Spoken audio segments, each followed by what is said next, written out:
नमस्कार, स्वागत है आपका ग्रैंड न्यूज में। मैं हूं रंजना। आइए नजर डालते हैं आज की हेडलाइंस पर।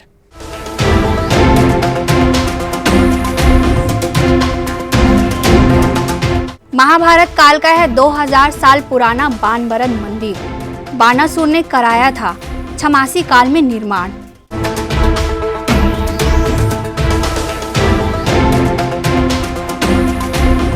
गांव-गांव में मंदिर निर्माण से होगा भाईचारे का निर्माण।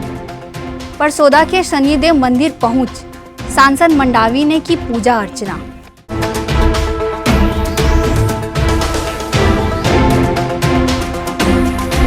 गोंडवाना ऑल इंडिया टेनिस प्रतियोगिता का खिताब गुजरात के माधवी ने किया अपने नाम।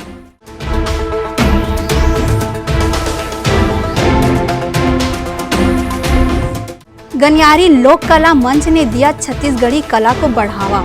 छत्तीसगढ़ में बहुत जल्द तैयार होगी फिल्म सिटी।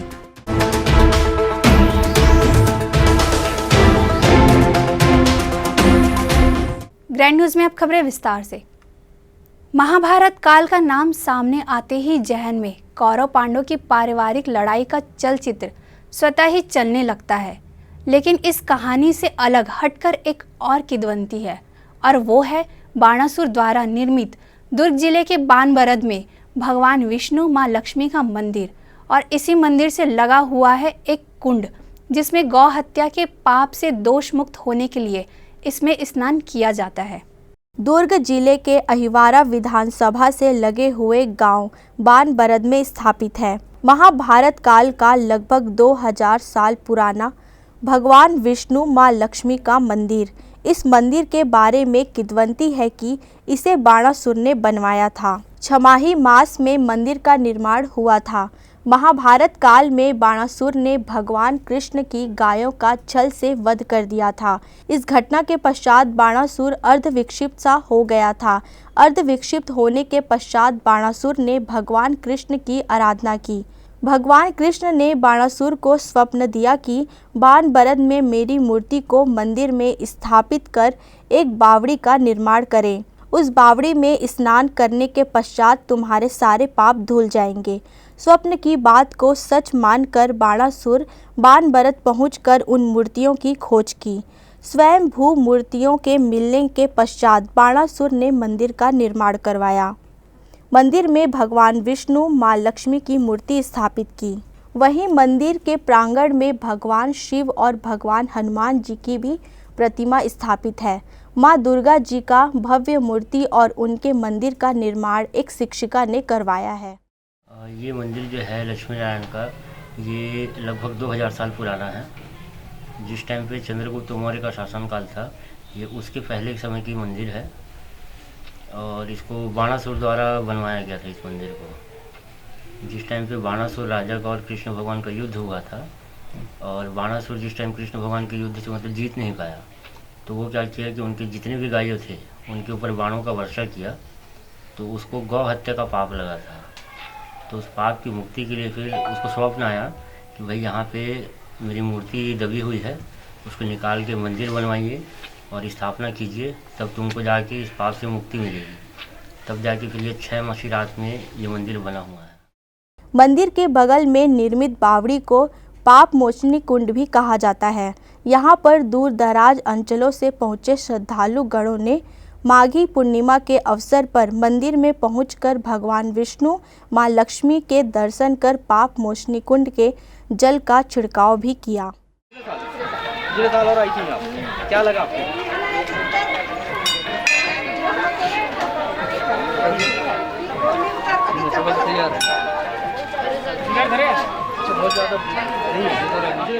मंदिरों में पूजा अर्चना करने वाले पंडित सूर्यकांत वैष्णव की यह 11वीं पीढ़ी है। हर साल माघी पूर्णिमा को 3 दिन का मेला यहाँ लगता है, लेकिन इस साल कोरोना काल होने के कारण 1 दिवसीय मेले का आयोजन किया जा रहा है।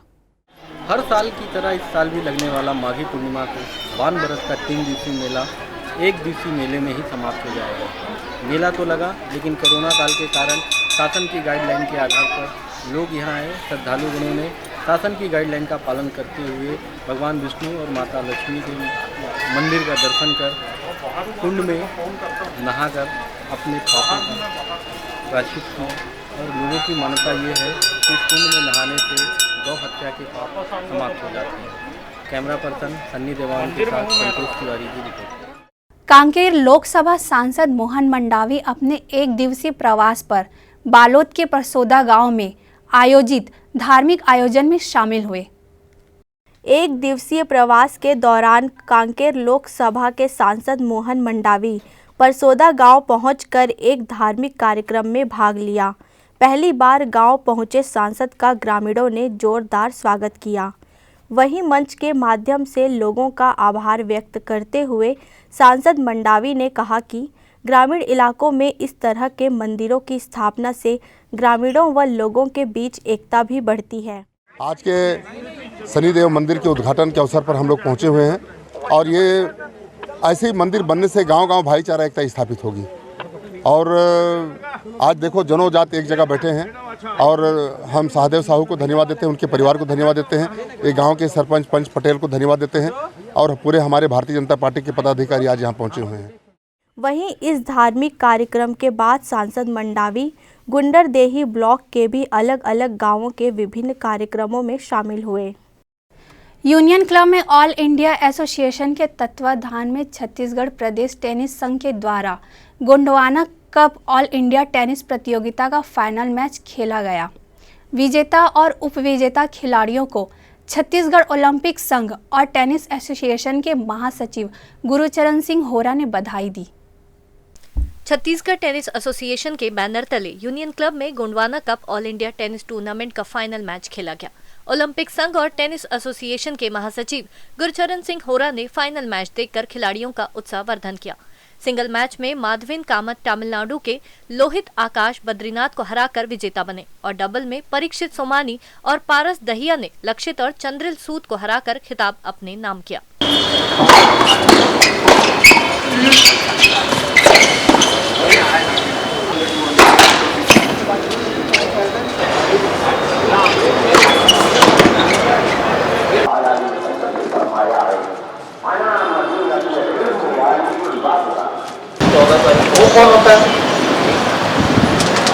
Gondwana cup all India tennis tournament के विजेता और उपविजेता टीम को ओलंपिक संघ और टेनिस एसोसिएशन के महासचिव गुरचरण सिंह होरा ने सम्मानित किया।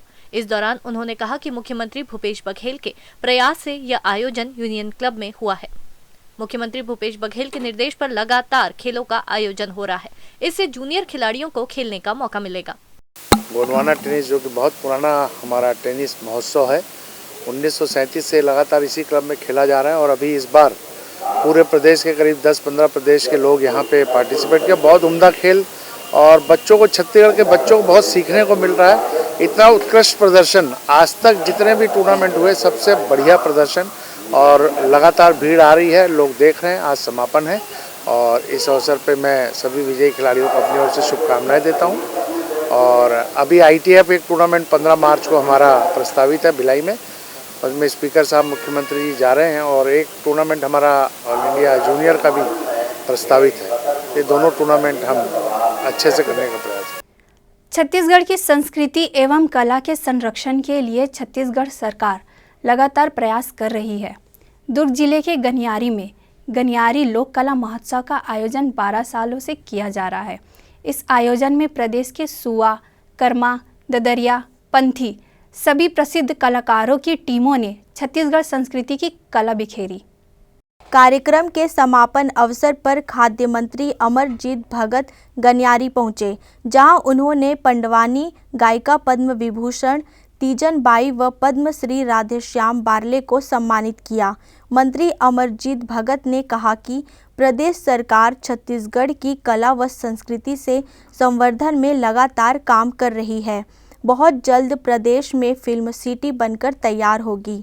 कार्यक्रम की अध्यक्षता दुर्ग ग्रामीण के जिला अध्यक्ष निर्मल कोसरे ने की।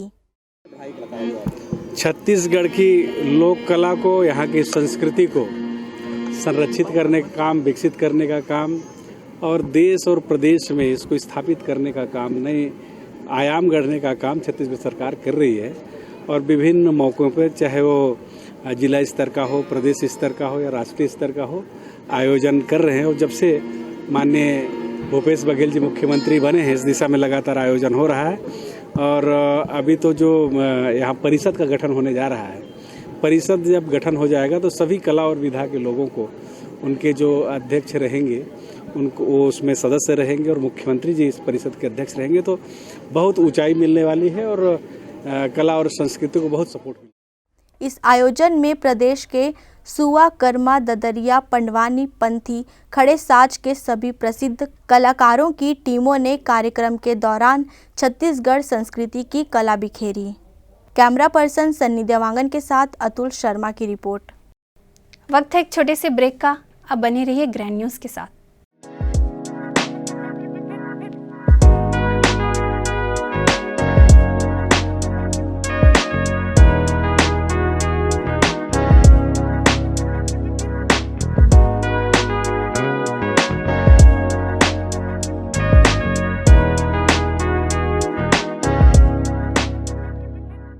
सेलिब्रेशन सफारी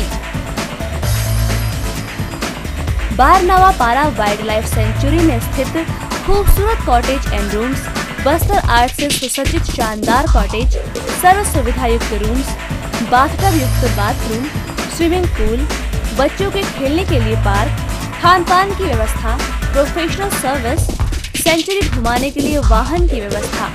सेलिब्रेशन सफारी बारनवा पारा। For booking and more details contact 9425507202। मैं जब अपने बालों को कोम करती थी तो मेरे काफ़ी ज़्यादा बाल कोम्बिंग से टूट जाते थे और सीजनल चेंजेस की वजह से डैंड्रफ भी होता था। फैमिली में भी कुछ लोगों को ये प्रॉब्लम थी। तब मुझे मेरी फ्रेंड ने वास्तु गुरुजी हेयर ऑयल सजेस्ट किया, जिसके सिर्फ 2 यूजेस बाद ही मुझे ऐसा लगा जैसे मेरी स्कैल्प क्लीन महसूस हो रही है, और सिर्फ 4 वॉशेस बाद ही मेरी हेयर फॉल और डैंड्रफ की प्रॉब्लम ऑलमोस्ट जड़ से खत्म हो गई। और इस ऑयल की सबसे अच्छी बात यह है कि ये होममेड है, और उससे भी अच्छी बात यह है कि ये वर्क करता है।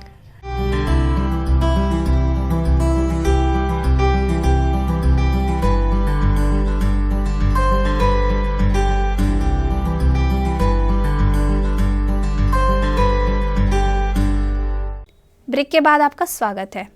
दुर्ग स्थित छत्तीसगढ़ गृह निर्माण मंडल में कार्यरत संविदा नियुक्ति के कर्मचारियों की छंटनी का आदेश शनिवार को मंडल ने जारी कर दिया, जिसके विरोध स्वरूप संविदा नियुक्ति के बचे हुए कर्मचारियों ने काली पट्टी लगाकर विरोध जताते हुए कार्य किया। छत्तीसगढ़ राज्य बनाने के बाद राज्य सरकार ने शासकीय कार्यालयों में रिक्त पदों पर संविदा नियुक्ति की थी। वर्तमान में कुछ कार्यालयों में संविदा नियुक्ति के पदों पर कार्यरत कर्मचारियों को, जो कि प्लेसमेंट एजेंसी के तहत नियुक्त किए गए थे, उन्हें नौकरी से निकाला जा रहा है। इसी कड़ी में छत्तीसगढ़ गृह निर्माण मंडल दुर्ग में कार्यरत प्लेसमेंट एजेंसी के तहत नियुक्त किए गए कर्मचारियों की छुट्टी कर दी गई। हमारे कार्यालय में कार्यरत 11 कर्मचारियों को बिना कारण कार्य से पृथक कर दिया गया है, और इसी के विरोध में हम सब ने आज काम बंद करके हड़ताल कर रहे हैं। और हमारे समर्थन में बाकी के जो और कार्यालय हैं हाउसिंग बोर्ड के, वहाँ भी काली पट्टी बांध के इस छटनी का विरोध किया जा रहा है। क्या बोल रहे प्रबंधक से बात की? उच्च अधिकारी तो बात ही नहीं करना चाह रहे हैं। वो बोल रहे हैं हमारे हाथ में कुछ नहीं है, बोल रहे हैं ऊपर से प्रेशर है, लेकिन ऊपर से ऐसा कोई प्रेशर नहीं है। लास्ट टाइम कमिश्नर साहब मीटिंग में ये पॉइंट ज़रूर रखे थे कि एक रिपोर्ट बना के आपको देना है, क्या है, कितने कर्मचारी हैं, किस इस टाइप के हैं, लेकिन ऐसे छटनी का कोई आदेश नहीं हुआ है। यहाँ पे मनमानी तौर पे जिसको चाहे निकाल दें। साल हो गया है मुझे, और मैं तालपरी सब डिवीज़न देख रही हूँ, और डेटा एंट्री ऑपरेटर की पोस्ट में ही मुझे रखा गया है। लेकिन अभी ये बोल के निकाला जा रहा है कि तुम यहाँ पे जलकर वसूली के लिए, कॉमन सर्विस से वसूली करने के लिए रखा गया है। निकालने के लिए कुछ भी रीज़न दिया जा रहा है यहाँ। क्या चाहते हो आप लोग? हम लोग ये चाहते हैं कि वापस हम लोग को रखा जाए और सबको वापस रखा जाए। शनिवार को छत्तीसगढ़ गृह मंडल में कार्यरत प्लेसमेंट एजेंसी के तहत कार्यरत अन्य कर्मचारियों ने काली पट्टी लगाकर कार्य किया। Bureau report, grand news. नगरपालिक निगम भिलाई के मतदाता सूची प्रारंभिक का प्रकाशन होना है, जिसको लेकर तैयारियां की जा रही है। इसी दिन से मतदाता सूची का अवलोकन कर 9 मार्च तक दावा आपत्ति कर सकते हैं। भिलाई नगर पालिक निगम क्षेत्र के मतदाता सूची का प्रारंभिक प्रकाशन 1 मार्च दिन सोमवार को निगम के प्रत्येक वार्ड के नियत स्थान में किया जाएगा, जिसको लेकर भिलाई निगम के मुख्यालय में तैयारियां इन दिनों जोरों पर है। 1 मार्च सोमवार से ही मतदाता सूची का अवलोकन निगम क्षेत्र के रहवासी कर सकते हैं। तैयार मतदाता सूची में नाम नहीं होने, संशोधन कराने, विलोपन कराने इत्यादि के संबंध में दावा आपत्ति कर सकते हैं। दावा आपत्ति की अंतिम तारीख 9 मार्च को 3 बजे तक का समय निर्धारित किया गया है। प्राप्त दावा आपत्ति का निराकरण 13 मार्च तक किया जाएगा। दावा आपत्ति का निराकरण आदेश के विरुद्ध अपील की अंतिम तारीख निराकरण आदेश पारित होने के 5 दिवस के भीतर होगी। विलोपन संशोधन सूची को 20 मार्च तक सॉफ्टवेयर में एंट्री किया जाएगा। इस दिन ही चेकलिस्ट एवं इसका PDF तैयार किया जाएगा। अनुपूरक सूची का मुद्रण एवं अनुपूरक सूची को मूल सूची के साथ संलग्न करने का कार्य 24 मार्च तक किया जाएगा।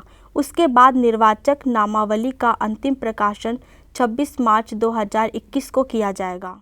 देखिए, दावापत्ति प्रकाशन किया जाना है, जिसके लिए मतदाता सूची जो है निकाय की तैयार कर ली गई है। अब इसके बाद में जो इसका प्रारंभिक प्रकाशन होगा वो 1 मार्च दिन सोमवार से प्रारंभ होगा और प्रत्येक वार्ड जो 70 वार्ड हैं उनमें सभी में जो चयनित स्थल किए गए हैं उसमें प्राधिकृत अधिकारी बैठेंगे और दावापत्ति प्राप्त करने का कार्य करेंगे। इसमें जो आमजन जो निगम क्षेत्र के रहवासी हैं वह मतदाता सूची का अवलोकन कर सकते हैं, उनका नाम है कि नहीं है। नाम नहीं होने की स्थिति में नाम जुड़वाने का काम कर सकते हैं, संशोधन का काम कर सकते हैं और विलोपन का काम कर सकते हैं। ये सारे कार्य जो हैं दिनांक 1 मार्च से 9 मार्च के दोपहर अपराह्न 3 बजे तक का समय इसके लिए निर्धारित किया गया है और उसके बाद में जो है तिथिवार जो हमारी चरणबद्ध तरीके से निर्वाचन नामावली बनाने की जो प्रक्रिया है वो किया जाएगा और इसका अंतिम प्रकाशन जो है वो 26 मार्च को किया जाएगा, जिसको लेकर जितने प्रावधिक अधिकारी हैं उनको प्रारूप दिया जा रहा है। बटालियन ग्राउंड में राज्य स्तरीय बास्केटबॉल टूर्नामेंट का शुभारंभ किया गया है। बास्केटबॉल टूर्नामेंट में प्रथम इनाम 13,000 और दूसरा 5,000 रुपये रखा गया है। प्रतियोगिता में 14 टीमों ने हिस्सा लिया। दुर्ग के वार्ड 60 बटालियन ग्राउंड में शनिवार को राज्य स्तरीय बास्केटबॉल प्रतियोगिता का शुभारंभ महापौर धीरज बाकलीवाल और दुर्ग शहर विधायक अरुण वोरा द्वारा किया गया। इस अवसर पर महापौर धीरज बाकलीवाल ने कहा कि आज खेल प्रतिभाओं की कमी है, उन्हें सही मार्गदर्शन और सहयोग की आवश्यकता है। यही खिलाड़ी आगे चलकर प्रदेश का नाम रोशन करेंगे। 2 दिवसीय इस बास्केटबॉल प्रतियोगिता का उद्घाटन आज माननीय विधायक अरुण वोरा जी के साथ में गया था। लगभग 14 टीमें इसमें आ रही है और बहुत ही एक अच्छा खिलाड़ियों को खोजने का हम लोगों को अवसर मिलेगा। इस्पात नगरी के कैंप 2 में चल रही 9 दिवसीय भागवत कथा का समापन शनिवार को हो गया है। हजारों श्रद्धालुओं ने 9 दिन तक भागवत कथा का आनंद लिया। जय मां दुर्गोत्सव समिति द्वारा कैंप 2 में 9 दिवसीय भागवत कथा का आयोजन किया गया।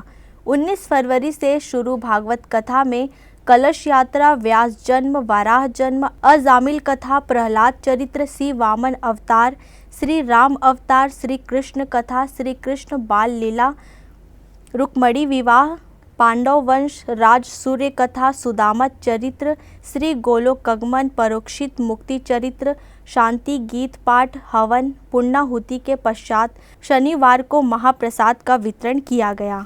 भगवान श्री कृष्ण की लीला का चरित्र पाठ संगीत नगरी खैरागढ़ निवासी पंडित संतोषानंद तिवारी द्वारा किया गया।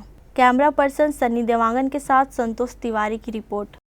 वक्त है एक और छोटे से ब्रेक का। आप बने रहिए ग्रैंड न्यूज़ के साथ।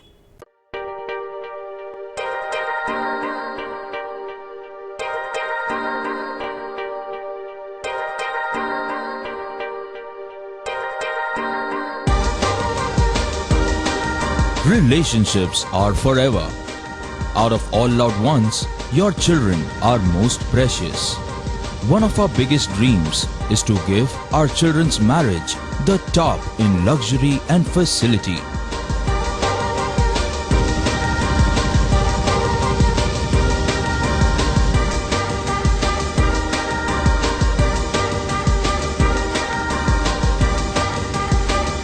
today's busy life, you cannot afford to take time out for everything to be perfect for your marriage. And you cannot compromise on quality of service for your guests. Our customized marriage packages are made just according to your wish. This presentation will acquaint you with the different luxury packed marriage packages available. This package has an elaborate menu with 60 mouth-watering items. Bharat Swagat including welcome drink, snacks and sweets. A breathtakingly decorated welcome gate and the arena decorated with flowers. To give you the best colors in view, we organize special light effects for all areas. We take care of decorating the groom's car to its best attire and exclusive DJ beats for extreme fun and valet parking to make your guests feel like an emperor. Our exclusive add-ons give you unlimited freedom to customize your ceremony to its best. दुर्ग जिले में चिकित्सा के क्षेत्र में वरदान साबित हो रहा एसआर हॉस्पिटल एवं research centre. Dhamda road Chikhli में संचालित एसआर हॉस्पिटल एवं रिसर्च सेंटर में सुविधाएं भारत सरकार की आयुष्मान योजना के तहत मरीजों का निशुल्क अस्पताल में इलाज, आईसीयू एनआईसीयू की सुविधा, इलाज से संबंधित सभी कार्य, सिटी स्कैन, एक्सरे, सोनोग्राफी और ईसीजी के साथ 24 घंटे मेडिकल स्टोर्स की सुविधा उपलब्ध है। भारत सरकार की आयुष्मान योजना के तहत जले हुए मरीजों, एक्सीडेंटल मरीजों एवं पाली ट्रामा के मरीजों का भी इलाज किया जाता है। हॉस्पिटल में 24 घंटे एम्बुलेंस की भी सुविधा उपलब्ध है। एसआर हॉस्पिटल में हड्डी से संबंधित सभी रोग, दांतों से संबंधित सभी रोग और सभी बीमारियों का इलाज अनुभवी डॉक्टरों की टीम के द्वारा किया जाता है। हमारा पता एसआर हॉस्पिटल एवं research centre, Chikhli road, Durg, Chhattisgarh. Helpline number 6262613200, 6262613300, 6262613400। Break के बाद आपका स्वागत है। दुर्ग शहर विधायक अरुण वोरा और महापौर धीरज बाकलीवाल ने शनिवार को अमृत मिशन नल जल योजना के तहत शहर में बिछाई जा रही पाइपलाइन का अवलोकन कर निगम अधिकारियों को दिशा निर्देश दिया। अहिवारा नगर पालिका ने बानबरद में हो रहे अवैध प्लॉटिंग को लेकर बेदखली की कार्यवाही की। विगत दिनों बानबरद में अवैध प्लॉटिंग को लेकर अहिवारा मुख्य नगर पालिका अधिकारी राजेश तिवारी को यहां के निवासियों ने शिकायत की थी। उक्त शिकायत पर कार्यवाही करते हुए मुख्य नगर पालिका अधिकारी राजेश तिवारी, एसडीएम ब्रजेश और नायब तहसीलदार अजित चौबे के मार्गदर्शन में अवैध कब्जा बेदखली की कार्यवाही की गई। अहिवारा कुम्हारी से लगे मुख्य मार्ग में करोड़ों की अवैध प्लॉटिंग जमीन दलालों द्वारा की गई थी। अवैध प्लॉटिंग की शिकायतें मिली थी, जो कि कुम्हारी रोड पे जो है रायपुर जाते हैं उस रोड पे है। तो हमने वहाँ पे एक टीम जो है विभागीय अधिकारी राजेश, टीआई, तहसीलदार, नगर पालिका पूरी टीम द्वारा उसमें पूरी कार्रवाई की गई।